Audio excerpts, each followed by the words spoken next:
School education NEP में आपने क्या एनविजन किया था? भारत के स्कूलों की शिक्षा कैसी हो, प्राइमरी स्टेज से लेकर के हायर सेकेंडरी तक कितना काम आपने कर लिया और अभी कितना बाकी है? देखो, ये साल एनईपी इम्प्लीमेंटेशन का 5th ईयर है। 2020 से जब हम उसको इम्प्लीमेंट किए, तुरंत उसी साल अनफॉर्चुनेटली आने वाले कंजिक्यूटिव 2 साल हम कोरोना में फंस गए। फंक्शनली हमको 3 साल मिला है, लेकिन हमें 5 साल, उस 2 साल को भी सरकार ने सही समय सही तरीके से उसको यूटिलाइज किया। हमने उसकी कैरिकुलम बनाया, हमने उसकी सिलेबस की ओर बढ़े। अभी टेक्स्ट बुक 7 साल की, अभी पहली बार भारत में एज 3 को, जो पहले WCD डिपार्टमेंट अभी हमारा वो दायित्व को संभालता है, आंगनबाड़ी केंद्रों में, शहरों में, प्ले स्कूल में इनफॉर्मली एजुकेशन सिस्टम को चलाया जाता था। 2 उद्देश्य था बच्चों के सामने, न्यूट्रिशन और इनफॉर्मल एजुकेशन। इसको एक इंस्टीट्यूशनल फ्रेमवर्क में डाला गया एनईपी में। एज 3 to 5 बाल बाटिका 1, 2, 3, फिर class 1 to 12 school education year अभी एनईपी के उपरांत 15 ईयर की होगी। पहला 3 साल कोलैबोरेटिव डिपार्टमेंटल कोऑपरेशन में चलेगा, WCD की लीडरशिप रहेगी, एजुकेशन डिपार्टमेंट उनके साथ रहेगा। आंगनबाड़ी मूवमेंट को देश भर में न्यूट्रिशन प्लस इनफॉर्मल एजुकेशन को फॉर्मल की ओर ले जाया जाएगा। Play base, song base, story base, भारतीयता की मूल्यों के आधार पे बच्चों को उनमें से एक फॉर्मल सिस्टम पे डालना पड़ेगा, क्योंकि सब मानते हैं बच्चे की 80% ब्रेन डेवलपमेंट उसी अर्ली एज ग्रुप में हो जाती है। हमको उसको एक फॉर्मल स्ट्रक्चर उस समय में धीरे धीरे डालने की आवश्यकता है, इसलिए बाल बाटिका से शुरू होती है। फिर क्लास 1 and 2 इसको एनईपी ने कहा है कि फाउंडेशनल कोहर्ट, फिर उसके बाद 3, 4, 5 ये प्रिपरेटरी कोहर्ट आता है, फिर 6, 7, 8 ये मिडिल, फिर 9, 10, 11, 12 ये सेकेंडरी। आज एक 2-3 अगर मैं आपको एनईपी में हमारी देश में 26 करोड़ स्कूल बच्चे हैं, 15 लाख स्कूल्स हैं। मैं जब स्कूल्स कहता हूं, एजुकेशन एक कॉन्करेंट लिस्ट की सब्जेक्ट है। प्राइमरी एजुकेशन, स्कूल एजुकेशन मूलतः राज्यों की दायित्व है, लेकिन भारत सरकार उसके साथ पार्टनरशिप करती है।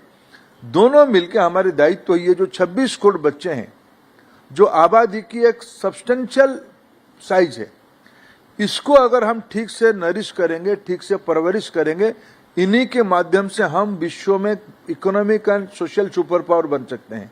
यह हमारी परंपरा रही है। इसीलिए एनईपी ये 15 साल के बारे में खूब महत्व दिया है। अभी नई कैरिकुलम के आधार पर टेक्स्ट बुक बनना शुरू हो गया है, जिस टेक्स्ट बुक में पहली बार स्किल एजुकेशन को एक फॉर्मल एजुकेशन की, पहले स्किल क्या होता था, स्पोर्ट्स क्या होता था, आर्ट, कल्चर, ये सब ऑप्शनल या इलेक्टिव होते थे। कर लेने से ठीक है, नहीं करने से भी चलेगा, लेकिन ये सारा चीजों को व्यक्ति की डेवलपमेंट के लिए, इंटीग्रल डेवलपमेंट के लिए, होलिस्टिक डेवलपमेंट के लिए, ये सारा विषय बच्चों की व्यक्तित्व में आनी चाहिए। ये सारे को अभी फॉर्मल सब्जेक्ट बनाया जा रहा है। स्किल डेवलपमेंट आप स्कूल्स में शुरू करेंगे 6 स्टैंडर्ड से 12 स्टैंडर्ड तक। पहले 6, 7, 8 इसमें स्किल ओरिएंटेशन किया जाएगा। फिर 9, 10 में व्यक्ति की लड़का या लड़की की रुचि के हिसाब से उसको आगे बढ़ाया जाएगा, और 11, 12 में स्पेशलाइजेशन की ओर जाएगा। और दुनिया की जो नया जॉब की लैंडस्केप बन रहा है, पहले 5 साल पहले AI इतने यूज में नहीं था, मशीन लर्निंग एक विषय नहीं था, चैट GPT के बारे में हम सुना ही नहीं था। ये जो डिसरप्टिव इमर्जिंग वर्ल्ड आ रहा है, क्रिप्टो करेंसी पहले विषय ही नहीं था, केमिकल वेपन के बारे में जानकारी इतनी आवश्यकता नहीं थी, इंटरनेट की ओवर डिपेंडेंसी की हानि क्या होती है उसके ऊपर एक सोशल एस्पेक्ट हमें ध्यान में नहीं था। ये सब नई पीढ़ी में टेक्नोलॉजी हमको ईज भी डेवलप करती है, नया चैलेंजेस भी लेके आते हैं। कई सारे जॉब अबोलिश भी हो रहे हैं, कई सारे नया जॉब इमर्ज भी कर रहा है। ये सारे में हमारे, अगर हम नई पीढ़ी को हम तैयार नहीं करेंगे, इसीलिए स्किल्स, स्पोर्ट्स पहले क्या धारणा था, जिसका कुछ नहीं होता है वो खेलता है, ऐसा नहीं है।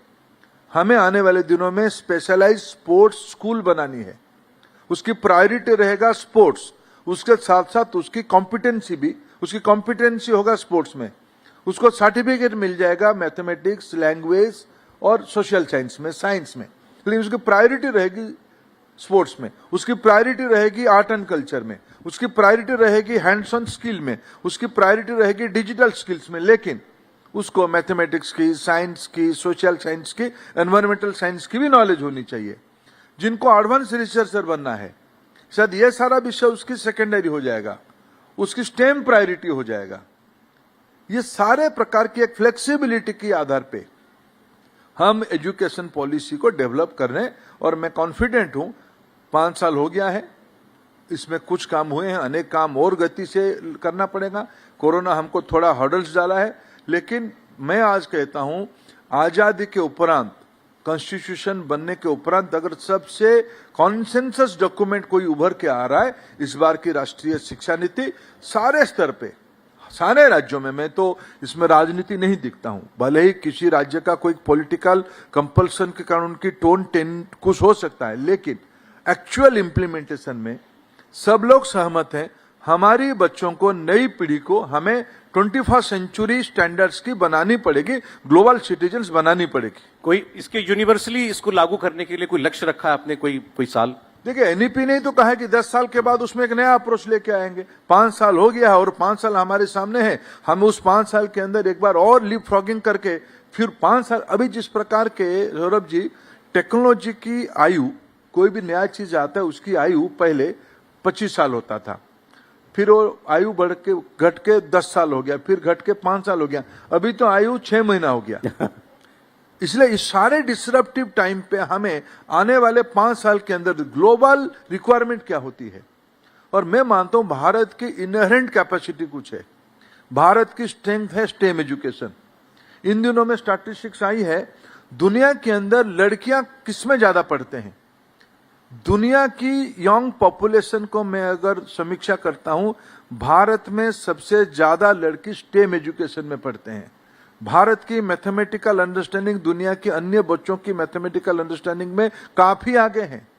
भारत में एथिकल लिविंग, हमारी जो सोशल फैब्रिक है, हमारी घर की जो बनावट है, हमारी समाज की जो बनावट है, ये भारत की एडिशनल स्ट्रेंथ है। मैं अगर उसमें फोकस करूंगा, उसको लिवरेज करूंगा, मैं विश्व की, आज दुनिया गांव हो चुकी है, सस्टेनेबिलिटी, न्यू जॉब लैंडस्केप, ये सब नया चैलेंजेस है, उसमें मैं बहुत ही आशावादी हूं और आत्मविश्वास के साथ कह सकता हूं एनईपी एक नित्य निरंतर बदलने वाला दुनिया बन के लेके आएगा, और उसमें हमारी बच्चे एकदम दुनिया को लीडरशिप की पोजीशन पे आ जाएंगे।